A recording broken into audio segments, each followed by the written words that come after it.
The Legend of Zelda, a series that's so important you have to be a little careful when you talk about it. But I dare to not be careful at all. And I know you're probably wondering how I could share this scorching hot take. How I could say that Majora's Mask is the better game than Wind Waker when Wind Waker is the most beloved video game of all time that literally everyone in the world talks about as the standard for game design. But I'm just crazy brave like that. Way cooler than all those babies who like colors in their video games or whatever. You know who you are.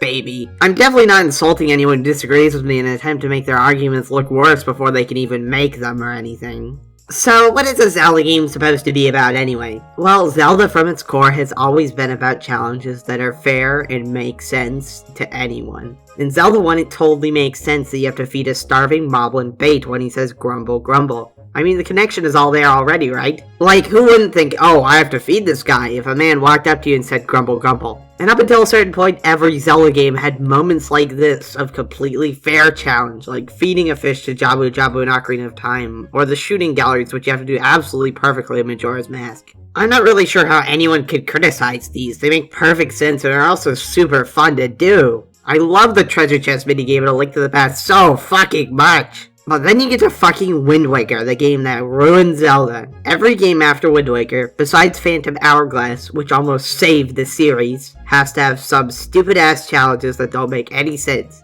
For example, you have to change the wind direction sometimes. How are you supposed to know how to do that? There is nothing in the game that hints at it, and no contextual clues to it at all. It's frankly ridiculous that they expect it from you. Let's look at Majora's Mask's Anju and Cafe quest. Each stage of the quest is conveyed to you in a perfectly logical manner. In order to get a free bottle, you have to do the postman's job for him. It's a simple cause and effect type structure that anyone could figure out.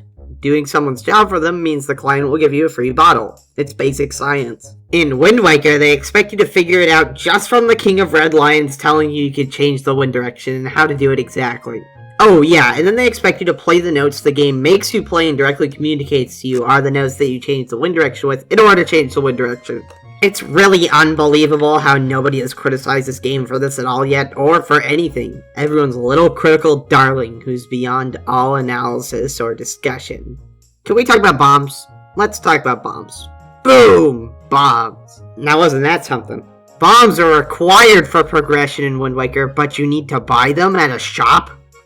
What? Why would you gate a progression item behind a paywall? Are you fucking kidding me? This is some of the worst design I've ever seen in a video game, let alone the gold standard of pre-2002 Zelda. In Ocarina of Time, you earned the bombs after besting a gauntlet in Dodongo's cavern. You'd have to buy them and grind rupees. I'm playing Zelda, not some RPG for old people with reading in it. Oh, and don't forget how this game has so much dialogue in it. Wow, I really care about all these things happening. Majora's Mask only had dialogue for gameplay hints and nothing else. Romani and Cremia only existed to give hints on how to get to Great Bay. It was brilliant and fed into the constant exploration. Do you want to know how to get me to care about the fucking Forest Haven crisis? How about making so Makar joins my party when I save him and I get cool rewards?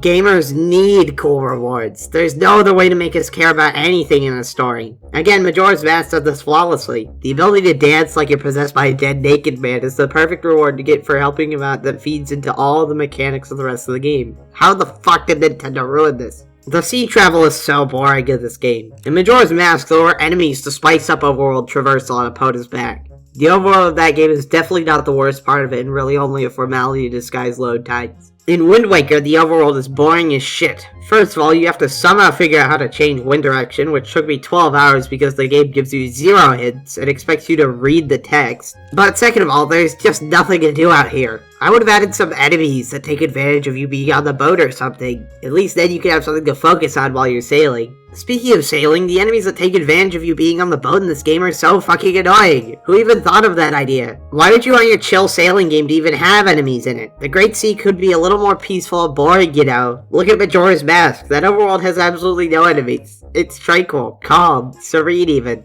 Not something you'd find in Wind Waker, which seems to think pelting you with enemies all the time is great. It's hard to focus on everything when you're sailing. Wind Waker just doesn't understand everything that the Zelda series stands for. It's boring, it's lame, it's too annoying to deal with, and worst of all, it has more than 3 colors in it. Frankly, I'm appalled by all of this. But all you babies are going to say it's way better than Majora's Mask just because you grew up with it or something. Well, I'll have you know I grew up with Majora's Mask, so that makes it better. I bet you feel really dumb now, huh? Anyway, if you like Wind Waker, that's okay. You're a great person. Even though I just called you a stupid baby, I actually put this segment at the end of the video complimenting you for plausible deniability. Isn't that just sweet of me?